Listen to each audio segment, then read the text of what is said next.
Mengapa Daud melawan Goliat? Daud dan Goliat adalah salah satu cerita.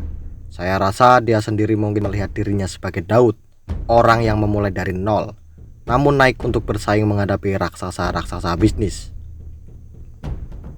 Ayah kaya berkata, Daud dapat mengalahkan Goliat karena Daud tahu cara menggunakan kekuatan daya ungkit. Seorang remaja dan umpan sederhana yang jauh lebih hebat daripada raksasa yang diketahui Goliat. Itulah kekuatan daya ungkit. Buku-buku saya yang sebelum ini membicarakan kekuatan arus kas. Ayah kaya berkata, arus kas adalah kata terpenting dalam dunia uang. Kata terpenting kedua adalah daya ungkit. Dia juga berkata, daya ungkitlah yang membuat sebagian orang menjadi kaya dan yang lain tidak menjadi kaya. Ayah kaya melanjutkan untuk menjelaskan bahwa daya ungkit merupakan kekuatan dan kekuatan itu dapat bekerja membantu Anda atau melawan Anda. Karena daya ungkit merupakan kekuatan, sebagian menggunakannya, sebagian menyalahgunakannya, dan yang lain takut terhadapnya. Dia berkata penyebab tidak sampai 5% dari seluruh orang Amerika kaya adalah karena hanya 5% yang mengetahui cara memanfaatkan kekuatan daya ungkit. Banyak orang yang ingin menjadi kaya gagal menjadi kaya karena mereka menyalahgunakan kekuatan itu, dan sebagian besar orang tidak menjadi kaya karena mereka takut terhadap kekuatan daya ungkit. Terdapat banyak bentuk daya ungkit. Daya ungkit tersedia dalam banyak bentuk. Salah satu bentuk daya ungkit yang dikenal adalah daya ungkit uang pinjaman. Kini kita mengetahui persoalan berat dari orang-orang yang menyalahgunakan bentuk daya ungkit yang kuat ini. Jutaan orang berada dalam kesulitan finansial karena kekuatan daya ungkit utang digunakan melawan mereka. Karena konsekuensi penyalahgunaan daya ungkit utang, banyak orang sekarang takut terhadap bentuk daya ungkit ini, berkata, potonglah kartu kredit Anda, lunasilah hipotek atau kredit dengan jaminan hak tak tergerak Anda, dan jangan berutang. Ayah kaya saya akan tertawa dan berkata, memotong kartu kreditmu tidak akan membuatmu kaya. Memotong kartu kredit saya hanya membuat saya sengsara. Sekalipun demikian, ayah kaya sepakat bahwa kalau Anda merasa terganggu dengan kekuatan daya ungkit utang, jelas Anda harus memotong kartu kredit Anda, melunasi hipotek Anda, dan bebas dari utang.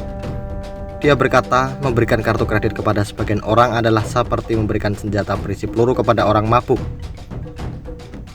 Siapapun yang berada dekat orang mabuk itu sedang dalam bahaya, termasuk orang mabuk itu. Ayah kaya tidak mengajari kami untuk takut terhadap kekuatan daya ungkit utang, melainkan mengajari putranya dan saya cara menggunakan kekuatan daya ungkit utang untuk keuntungan kami. Karena itu dia sering berkata, ada utang bagus dan utang jelek. Utang bagus membuat kaya dan utang jelek membuatmu miskin. Sebagian besar orang dibebani dengan utang jelek dan banyak yang lain hidup dalam ketakutan terhadap utang dan merasa bangga karena bebas utang. Bahkan sampai pada keadaan bebas dari utang bagus. Dalam buku ini Anda akan mengetahui bagaimana istri saya, Kim, dan saya pensiun muda dan pensiun kaya karena utang kami sangat banyak. Kami punya sangat banyak utang bagus untuk yang membuat kami kaya dan bebas secara finansial. Dengan kata lain, kami menggunakan kekuatan daya ungkit kami, tidak menyalahgunakan kekuatan itu, atau hidup dalam ketakutan terhadap kekuatan itu. Sebaliknya, kami menghargai kekuatan daya ungkit dan menggunakannya dengan bijaksana dan hati-hati. Dapatkah semua orang menjadi kaya? Dalam ratusan wawancara yang saya berikan setelah peluncuran buku Rich Dad yang pertama, saya menerima pertanyaan ini. Menurut Anda, apakah semua orang bisa kaya? Saya menjawab, ya. Saya percaya semua orang berpotensi menjadi kaya. Di situ saya sering ditanya, kalau semua orang berpotensi menjadi kaya, kenapa sangat sedikit yang benar-benar menjadi kaya? Jawaban saya biasanya adalah, hari ini saya tidak punya waktu untuk menjawab pertanyaan itu. Kalau mereka bersikeras, saya mungkin berkata, banyak dari jawaban ini terdapat dalam 4 buku pertama saya dalam seri Rich Dad. Kalau pewawancara itu gigih, mereka mungkin menanyakan sesuatu seperti, kapan Anda akan memberikan kami semua jawaban? Saya menjawab, saya tidak tahu apakah ada orang yang mempunyai semua jawaban. Walaupun saya tidak mempunyai semua jawaban, saya sangat senang bahwa akhirnya saya dapat menghadirkan buku ini, buku nomor 5 dalam seri Rich Dad bagi Anda. Buku ini pasti akan menjelaskan mengapa saya percaya bahwa semua orang sudah mempunyai kekuatan dan potensi untuk menjadi sangat kaya. Dan saya maksud semua orang, bukan hanya beberapa orang. Buku ini juga akan menjelaskan bagaimana istri saya, Kim, dan saya bisa pensiun muda dan pensiun kaya meskipun kami memulai tanpa uang sama sekali. Dan buku ini juga akan menjelaskan mengapa sebagian orang kaya dan mengapa yang lain miskin, meskipun kita semua mempunyai kekuatan dan potensi untuk menjadi sangat kaya dan pensiun muda. Semuanya itu adalah soal daya ungkit. Keempat, buku yang pertama dalam seri Rich Dad terutama membicarakan tentang kekuatan arus kas. Buku ini membicarakan tentang daya ungkit. Mengapa satu buku utuh? Alasannya adalah karena daya ungkit merupakan kata yang sangat penting, meliputi daya menyangkut hampir semua hal dalam hidup kita. Buku ini adalah berfokus pada 3 bentuk daya ungkit yang penting. Mereka adalah: bagian pertama, daya ungkit pikiran Anda. Merupakan bagian terpenting dari buku ini. Dalam bagian ini, Anda akan mengetahui mengapa uang tidak membuat Anda kaya. Dalam bagian ini Anda akan mengetahui bahwa bentuk daya ungkit yang paling hebat di dunia, pikiran Anda, mempunyai kemampuan untuk membuat Anda kaya atau membuat Anda miskin. Sama seperti seseorang dapat menggunakan, menyalahgunakan, atau takut terhadap kekuatan daya ungkit utang. Hal yang sama berlaku bila menyangkut pikiran Anda, bentuk daya ungkit yang paling hebat. Kata-kata merupakan daya ungkit. Anda akan mempelajari kekuatan kata-kata.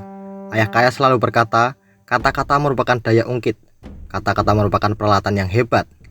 Peralatan bagi pikiran. Tetapi sama seperti kamu bisa menggunakan utang untuk membuatmu kaya atau miskin, kata-kata bisa digunakan untuk membuatmu kaya atau miskin.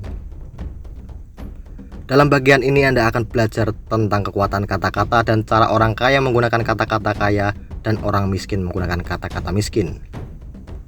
Ayah kaya sering berkata, pikiranmu bisa menjadi aset yang paling hebat atau bisa menjadi liabilitas yang paling hebat. Kalau kamu menggunakan kata-kata yang tepat dalam pikiranmu, kamu menjadi sangat kaya. Kalau kamu menggunakan kata-kata yang salah, pikiranmu akan membuatmu miskin. Dalam bagian ini Anda akan belajar tentang kata-kata kaya dan kata-kata miskin, kata-kata lambat dan kata-kata cepat.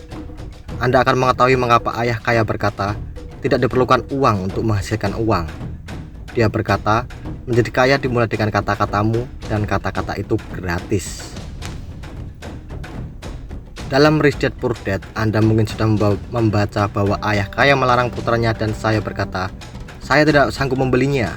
Ayah kaya berkata, perbedaan antara orang kaya dan orang miskin adalah orang miskin berkata, saya tidak sanggup membelinya lebih sering daripada orang kaya. Itulah perbedaan utamanya. Mengapa berinvestasi tidak berisiko? Dalam buku ini Anda akan mengetahui mengapa orang yang berkata berinvestasi itu berisiko adalah sebagian orang yang mengalami kerugian terbesar di bursa investasi. Sekali lagi, hal itu kembali pada kata-kata. Anda akan belajar bahwa apa yang menurut Anda real akan menjadi realitas Anda. Anda akan mengetahui mengapa orang yang berpikir bahwa berinvestasi itu beresiko akan berinvestasi dalam investasi yang paling beresiko dari semua investasi. Itu disebabkan oleh realitas mereka. Dalam buku ini Anda akan belajar mengapa berinvestasi tidak harus beresiko. Untuk mendapatkan investasi yang lebih aman dan memperoleh hasil yang lebih tinggi, pertama-tama orang harus mulai mengubah kata-katanya. Seperti dikatakan sebelumnya, kekuatan daya ungkit dapat digunakan disalahgunakan atau ditakuti. Dalam bagian ini Anda akan mempelajari cara menggunakan daya ungkit pikiran Anda untuk keuntungan finansial Anda, bukan menggunakannya untuk melawan Anda. Ayah kaya berkata, sebagian besar orang menggunakan daya ungkit paling hebat di dunia, pikiran mereka, dan menggunakan kekuatan itu untuk membuat mereka miskin. Itu bukan penggunaan kekuatan, itu penyalahgunaan. Tiap kali kamu berkata, saya tidak sanggup membelinya atau saya tidak dapat melakukannya, atau berinvestasi itu beresiko, atau saya tidak akan pernah menjadi kaya, kamu sedang menggunakan bentuk daya ungkit yang paling hebat yang kamu miliki. Menggunakannya untuk menyiksa diri Anda.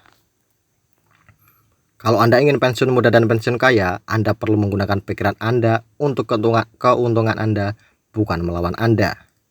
Kalau Anda tidak dapat melakukannya, 2 bagian lainnya dari buku ini tidak akan mungkin bagi Anda, walaupun mudah dilakukan. Kalau Anda dapat mengendalikan bentuk daya ungkit Anda yang paling hebat, 2 bagian berikutnya akan mudah karena memang mudah. Kemudian bagian kedua, daya ungkit rencana Anda. Dalam buku nomor 3, Rich Dad Quit to Investing, saya menulis bahwa berinvestasi merupakan rencana. Agar Kim dan saya bisa pensiun muda, kami harus mempunyai rencana. Sebuah rencana yang dimulai dari nol karena kami tidak punya apa-apa.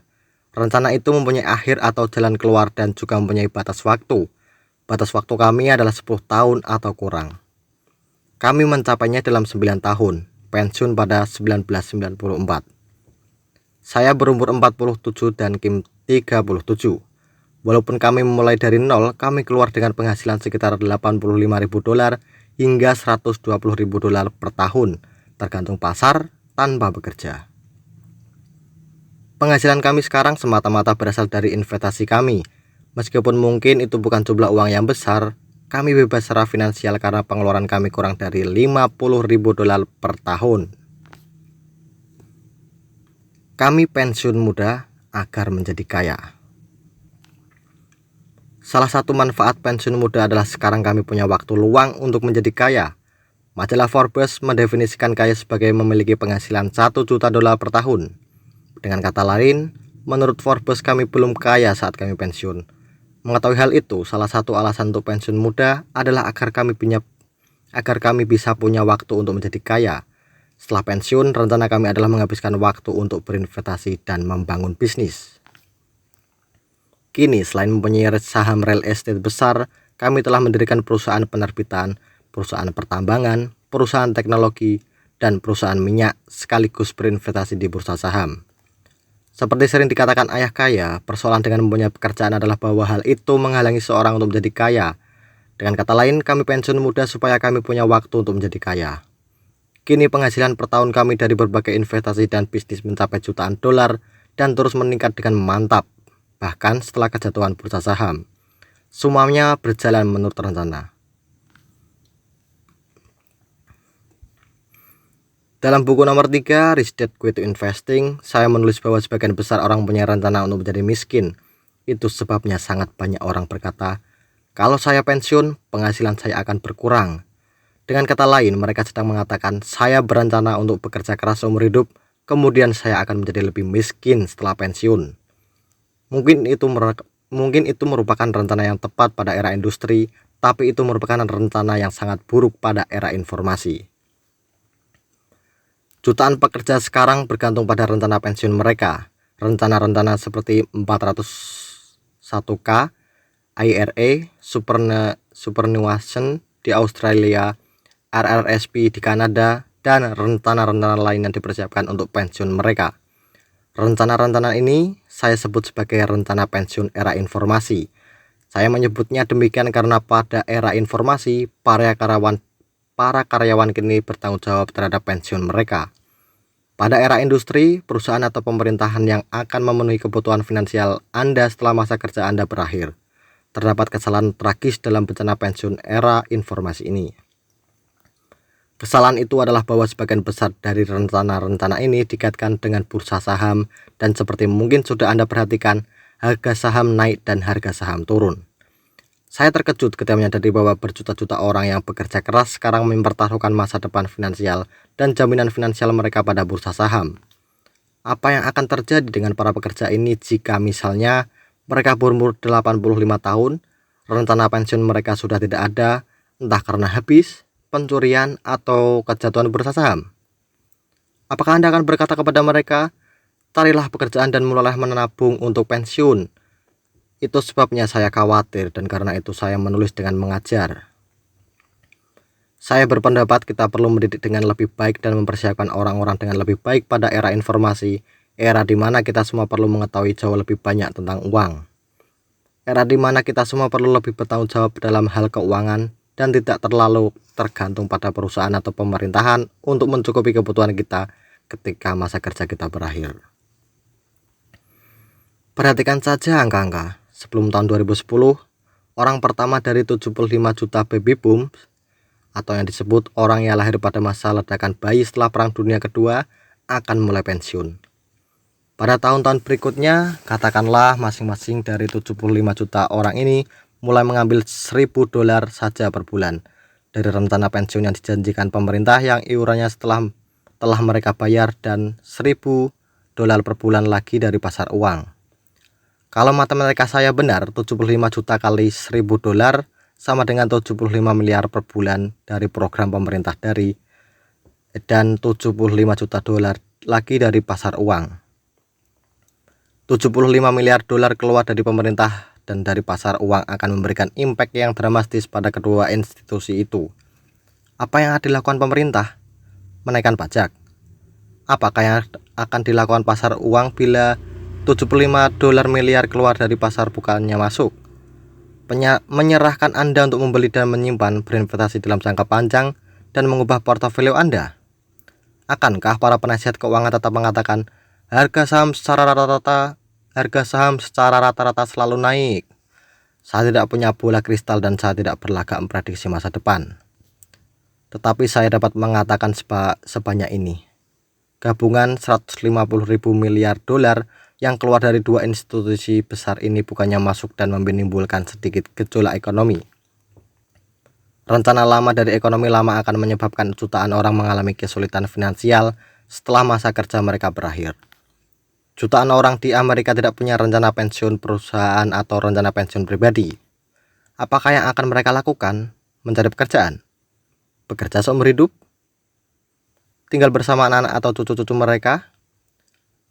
Berencana untuk bekerja keras seumur hidup merupakan rencana yang buruk. Meskipun rencana ini merupakan rencana yang buruk, jutaan orang mempunyai rencana ini bahwa beberapa orang yang berpenghasilan besar saat ini. Mereka bekerja saat ini tetapi tidak ada yang disisihkan untuk hari esok. Bagi banyak baby boom, waktu yakni aset kita yang terpenting hampir habis. Lalu saya mendengarkan orang berkata, saya tidak memerlukan banyak uang setelah pensiun. Rumah saya akan bebas utang dan biaya hidup saya akan turun.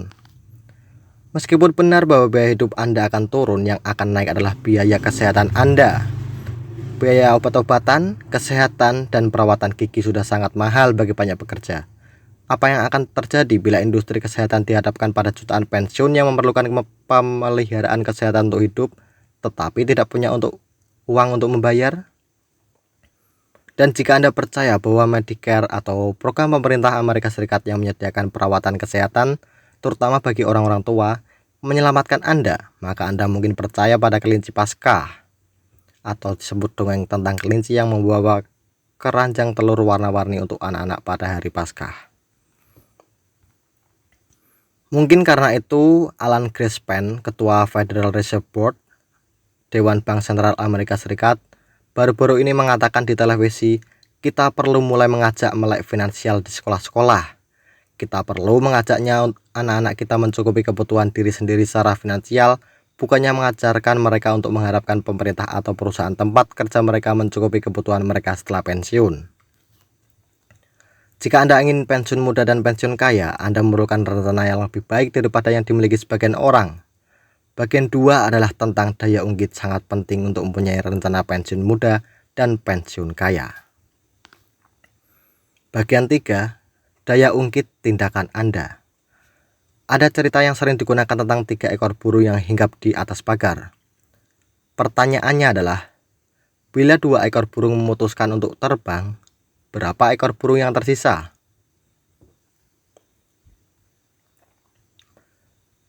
Jawabannya adalah 3 burung tetap di situ. Pelajarannya, hanya karena Anda memutuskan untuk melakukan sesuatu, tidak berarti Anda melakukan sesuatu yang telah Anda putuskan. Dalam dunia nyata, tidak sampai 5% dari populasi Amerika Serikat kaya karena 95% dari populasi mungkin ingin kaya, tetapi hanya 5% yang bertindak. Dalam buku nomor 4, Rich Kids Smart Kids, saya menulis tentang bagaimana sistem sekolah kita menghukum anak-anak yang melakukan kesalahan. Namun bila Anda melihat cara kita belajar dari kesalahan kita.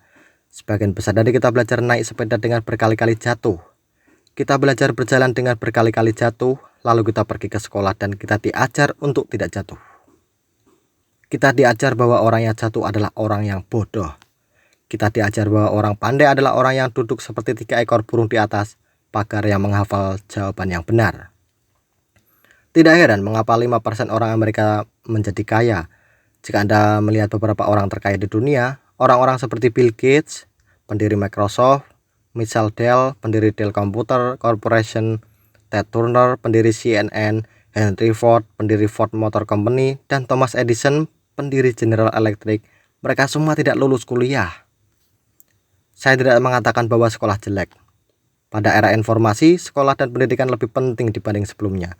Saya mengatakan bahwa kadang-kadang untuk menjadi sukses kita perlu belajar untuk tidak melakukan apa yang telah diajarkan kepada kita untuk dilakukan.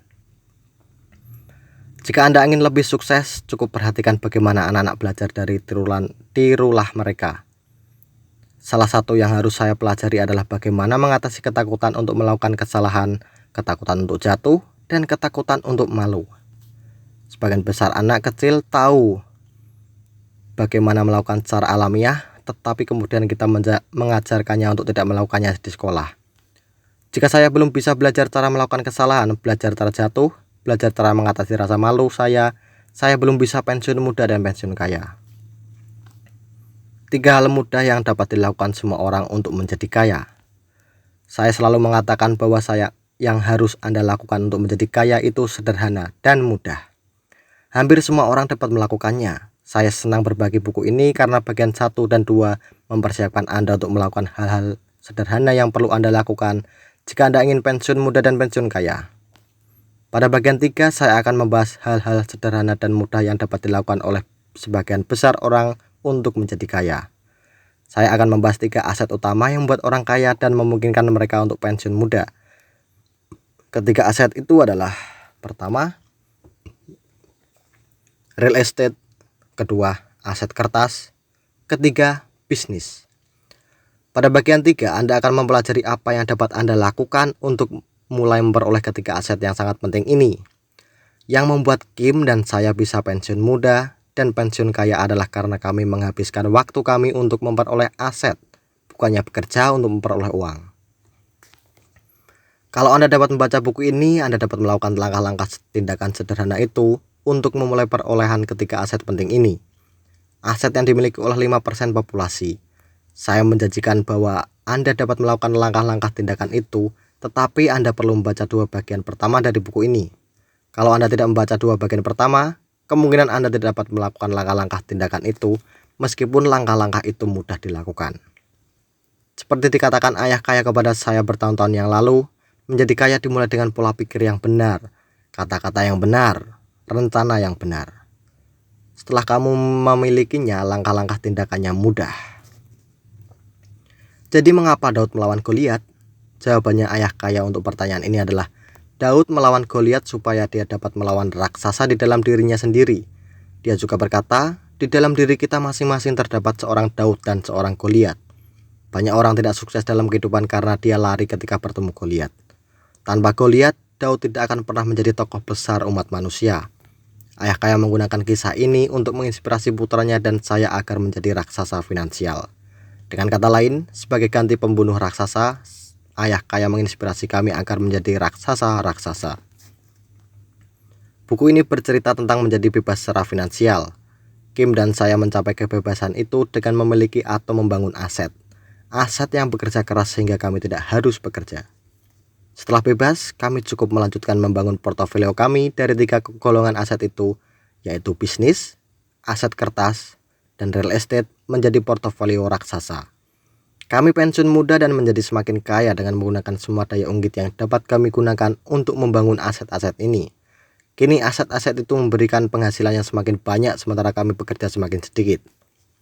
Jika Anda ingin melakukan hal yang sama, buku ini cocok untuk Anda.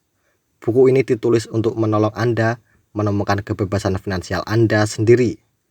Kebebasan dari pekerjaan yang menjemukan untuk mencari nafkah.